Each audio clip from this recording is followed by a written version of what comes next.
Hello and welcome to Pilgrims to the Premier League, episode 78, a Football Manager 2021 series here on Boston United FM. We took over Boston United in National League North with the solitary aim of reaching the top level. 16 seasons later, we won the lot. A domestic treble plus the Champions League all in one season.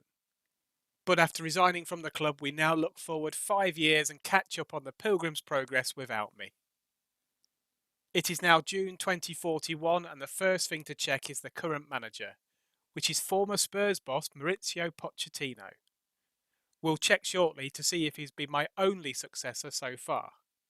Captain and vice-captain Collio Diankov and Darren Fairclough were two members of my final squad and have clearly kept on impressing at the club. Diankov must be close to a testimonial by now.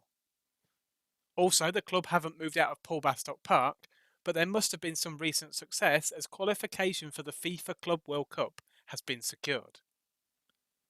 My final season was 2035-36, our second successive Premier League title, and the club continued the domination with a third league win in a row.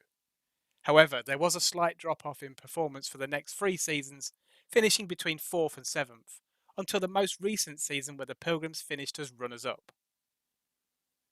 That third title was another close affair, with Manchester City just 2 points behind and Arsenal not far away either. But that top two was reversed 4 years later as City comfortably won the league in 2041. And what is clear though is that we seem to be the only club to have broken up the traditional Big Six, albeit with Leicester pipping Chelsea to 7th place. The Champions League was a competition we dominated at the end of my reign, winning the final 3.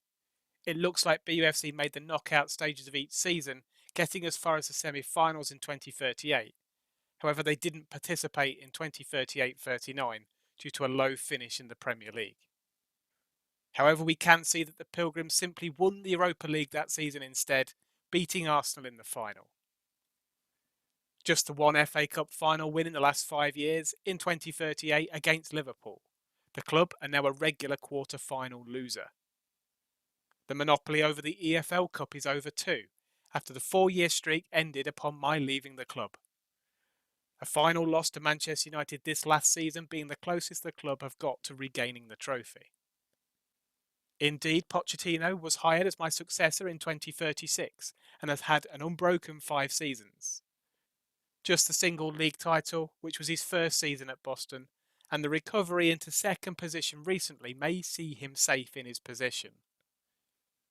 Milorad Nikolic was the top scorer in my final season with 24, and nobody has beaten that record in the last 5 years, the closest being Courtney Adams, signed by me from Manchester United, with 22.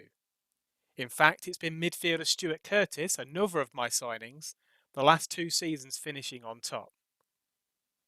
Almost immediately upon Pochettino taking over, the club spent £60 million on a couple of new players, one of which came from his former club Spurs. The big sale that season was Artur Lobanov to Atletico Madrid in January for £46 million, and then Brazilian defender Wenderson was sold to Leeds United. Over £100 million was spent the next season, mainly to fellow Premier League clubs Burnley and Arsenal. However, world-class midfielder Fabio Ferreira left for Barcelona for up to £122 million. He cost us £50 million in 2034. Homegrown defender Theo Rawlins left for Newcastle United. A new £82 million right winger in Carsten Roble came in as the Pilgrims again spent over £100 million on new players. Fellow wideman Steve Curran, a member of my England Euro 2036 squad, then left in January to join Monaco as the club made a healthy profit on him for up to £33 million. A bit of light spending in 2039-40 with over half of the outlay going on Felipe Lopez, a Spanish winger from Valencia. Striker Courtney Adams was sold to Leeds for over £35 million. And to bring us up to date, 3 players came in this past season for over £30 million each, all on defenders, which seemed to have good effect as the Pilgrims finished in their highest position for 4 years, in second.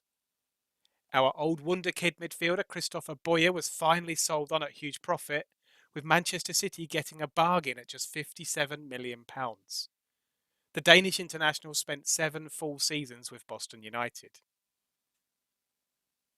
Our final season signing, Brendan Rilson, is still the Pilgrims' #1 goalkeeper, and fellow Brazilian centre-back Ulysses is still there too.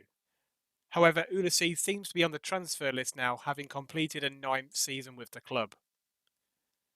As mentioned earlier, midfielder Kolio Diankov is still here and still a regular in the team. He's now completed 10 years of service, so should be due a testimonial in the next pre-season. Finnish midfielder Tommy Petula broke into the first team towards the end of my managerial reign and has been a first team regular ever since, alongside Diankov in the middle of the pitch. Left back Darren Fairclough is vice captain and is proving good value at £29 million from 6 years ago. Usman Sissoko was the big signing of my final season and someone who I saw as the missing piece in the jigsaw on the left hand side. Now 33, it looks like he's on his way out too. Irish midfielder Roy Locke was someone who came in as a wonder kid and initially struggled to perform in defensive midfield. Once I'd worked out he was much better as a Mazzala, he became an important member of the team and is still picking up appearances 10 years after signing, so he's also due a testimonial. It looks like it will be 12 seasons and out for Milorad Nikolic, a striker signed at the end of our first ever Premier League season. 115 league goals later, he never did better his first season here, when he scored 19. 2 other players are still in the first team squad, in Stuart Curtis, an English midfielder who cost us £55 million from Liverpool in 2034, and Leo Zinho, a Brazilian youngster we bought for a nominal fee in 2033, however he is now on the transfer list. Overall, there is still a core of regular starters left from 5 years ago, but these are now being phased out, except for Rilson, Fairclough, Diankov and Curtis.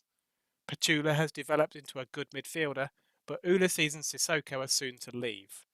Leo Zinho developed into a good squad player, but is another that the club want to get rid of. Just one of the all-time best 11 is someone who I didn't sign, winger Carsten Roble.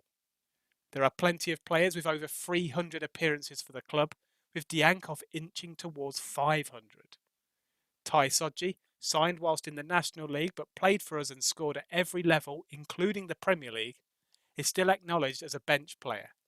Hubert Grashit was a goalkeeper signed in National League North and then returned to us in League One, and he is yet to be replaced in the squad. I'd definitely be confident of winning the Premier League with this as a first 11. Now over to England, where Spanish manager Unai Emery was the man who took over my position. A year later, he led England to Nations League glory against Germany in the final, winning 1-0. Penalty agony at the 2038 World Cup in South Africa, losing out to Brazil in the final. A remarkable start to the tournament saw wins of 6-0, 8-0 and 5-0, with a bit of revenge against Spain in the third round. Spain were my last opponents in the series, knocking us out of Euro 2036. Austria and Switzerland held Euro 2040, and it was a semi-final exit this time, 3-0 to Portugal. Jordan Pheasant is still the England goalkeeper at the age of 36, with fellow veterans Elliot Stapley, Jake Wright, Dylan Beale and Alex Bell all still involved. My thoughts of a younger squad going forward have been proved incorrect, as very few players aged 25 and under are in the latest squad. Spanish legend Xavi is now the manager, having taken over after Euro 2040. Hiring Spanish managers seems to be a feature for England, with Javi Gracia in the job before I took over. And that is it, the end of the Pilgrims to the Premier League for Football Manager 2021. We took Boston United from National League North through to dominating both English and European football, only for Maurizio Pochettino to slowly drop the Pilgrims down the table. However, a recent second place finish shows promise. England moved on from the disappointment under my reign to differing kinds of disappointment as they got close to winning major tournaments. Interestingly, every manager since Gareth Southgate left in July 2021 has won the UEFA Nations League, except Xavi, who is only a year into the job. However, only Javi Gracia added a European Championship. Still, just the single World Cup win in our history in 1966. Going forward, there should be an interesting mini-series coming up on this channel as we look forward to Euro 2020. If you've enjoyed the content of this episode, please don't forget to leave a like. And for more videos, please subscribe. Thank you very much for watching.